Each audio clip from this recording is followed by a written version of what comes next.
நம்முடைய உள்ளமெல்லாம் நிறைந்திருக்கக்கூடிய துக்காராமாக இருந்தாலும், மத்துவராக இருந்தாலும், ராமானுஜராக இருந்தாலும், இறைவனை முழுமையாக நம்பி அணு அணுவாக கற்பூரம் நெருப்பில் கரைவதைப் போல தங்களை இறை நாமத்தில் கரைத்து கொண்டார்கள். பிரகலாதன் சரித்திரம் நம்ம படிச்சிருக்கோம். கடைசி வரைக்கும் துன்பம் வந்தபோது கவலையே படலை. நாராயணன் காப்பாற்றுவார், நாராயணன் காப்பாற்றுவார், நாராயணன் காப்பாற்றுவார்னு மூச்சுக்கு 300 தடவை பிரகலாதன் உச்சரித்த நாராயண மந்திரம் நம்பிக்கையோடு அவனை காத்தியது. பொதுவாக கடவுளை நம்பினார் கைவிடப்படார். முதல்ல கடவுள் இருக்காரா இல்லையா அப்படிங்கிற சர்ச்சை நிறைய பேருக்கு உண்டு. கடவுள் இருக்கிறார் அப்படிங்கிறத முழுமையாக நம்முடைய மனசு நம்பணும். நான் இப்போ மந்திராலயத்தில் வாழ்ந்த அந்த மகானுடைய சிறப்பை சொல்லி நான் தொடங்கினேன். ஏன், ஆதிசங்கராக இருந்தாலும், ராகவேந்திரராக இருந்தாலும், ரமணராக இருந்தாலும், அல்லது ராமகிருஷ்ண பரமஹம்சராக இருந்தாலும், நம்முடைய உள்ளமெல்லாம் நிறைந்திருக்கக்கூடிய துக்காராமாக இருந்தாலும், மத்துவராக இருந்தாலும், ராமானுஜராக இருந்தாலும், இறைவனை முழுமையாக நம்பி அணு அணுவாக கற்பூரம் நெருப்பில் கரைவதைப் போல தங்களை இறை நாமத்தில் கரைத்து கொண்டார்கள். இப்போ ஒன்று சொல்கிறேன் பாருங்கள். ஒரு பெரிய சமய சொற்பொழிவாளர் ஊர் உலகமெல்லாம் சென்று இறைவனுடைய நாமத்தை பரப்புபவர். உட்கார்ந்தா முருகாம்பார், எந்திருந்தா நாராயணாம்பார், படுத்தா சிவாயம்பார். இறைவன் நாமத்தை சொல்லாமல் எந்த காரியமும் செய்ய மாட்டார். ராமாயணம், பெரிய புராணம், இப்படி எல்லாவற்றையும் பரப்பக்கூடிய அந்த சமய சொற்பொழிவாளர் ஒரு பயணம் மேற்கொள்கிறார். நள்ளிரவு பகுதி, ஒரு காட்டு பகுதி.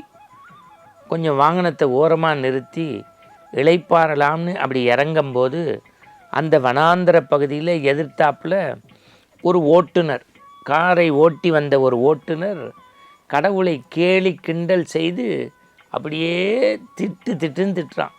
நீ எல்லாம் கடவுளா? நீ எல்லாம் இப்படி காப்பாற்றாமல் இருக்கிய? நான் உனக்காக என்னென்னலாம் செஞ்சேன்? நீ முதல்ல இருக்கியா இல்லையான்னு எனக்கு சந்தேகமாக இருக்குது. அவன் முதல்ல மனதுக்குள் புலம்பியது அந்த மயான அமைதியான வனப்பகுதியில் மனம் விட்டு கத்தி பேச ஆரம்பிச்சுட்டான். இந்த சமய சொற்பொழிவாளர் நேராக அவரை போய் ஆசுவாசப்படுத்தி, உனக்கு என்னப்பா பிரச்சனைன்னார். இந்த பார், நெத்தி நிறைய நீ பட்டை போட்டிருக்க, நானும் பட்டை போட்டிருக்கேன். நீ குங்குமம் வச்சுருக்க, நானும் குங்குமம் வச்சுருக்கேன்.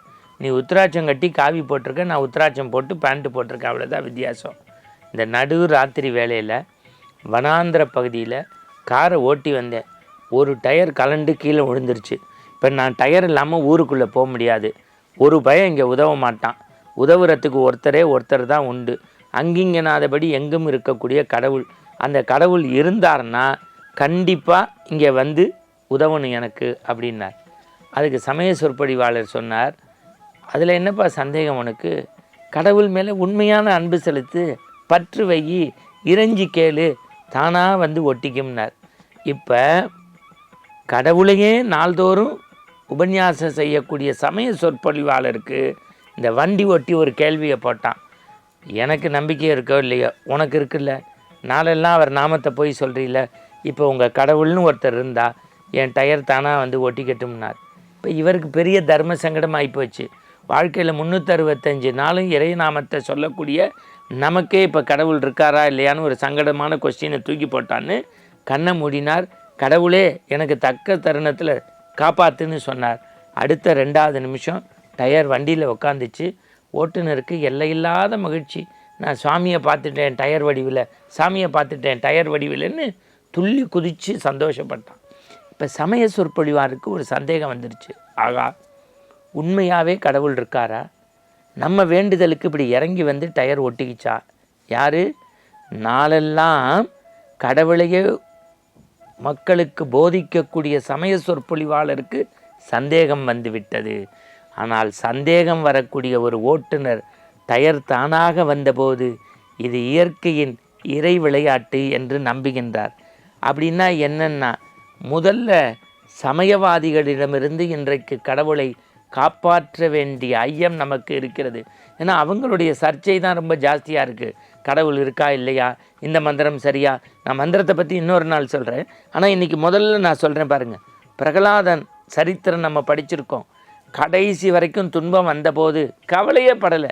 நாராயணன் காப்பாற்றுவார், நாராயணன் காப்பாற்றுவார், நாராயணன் காப்பாற்றுவார்னு மூச்சுக்கு 300 தடவை பிரகலாதன் உச்சரித்த நாராயண மந்திரம் நம்பிக்கையோடு அவனை காத்தியது. நாவுக்கரசர் யார் மேலே? எம்பெருமான் மீது நமச்சிவாய வாழ்கங்கிற அந்த மந்திரத்தின் மீது அவர் கொண்ட அளவற்ற பக்தி நாவுக்கரசரை காப்பாற்றியது. ராமானுஜர் ஒற்றவரி, தூணிலும் இருப்பான் துரும்பிலும் இருப்பான்னு பிரகலாதன் நினைத்தது போல ராமானுஜர் இந்த உலகம் உய்வதற்கு ஆண்டவன் உண்டுன்னு நம்பினார், கிடைத்தது. நான் நினைக்கிறேன் சார், இன்னைக்கு இந்த உலகம் கல்லுக்குள் தேரை வைத்து, மண்ணுக்குள் நீரை வைத்து, வானத்திற்குள் நட்சத்திரத்தை வைத்து, இரவையும் பகலையும் பிரித்து வைத்து, நிலாவையும் கதிரவனையும் உரிய நேரத்தில் வரச் செய்து, இவை எல்லாவற்றிற்குமேல் இளநீருக்குள்ளும் தண்ணீர் இருந்து அருந்த வைக்கிறான் என்றால் அது ஆண்டவனால் முடியும். ஆண்டவனை சரணாகதி அடையுங்கள், ஆனந்தம் நிலைத்து நிற்கும். மீண்டும் நாளை சந்திப்போம். வணக்கம்.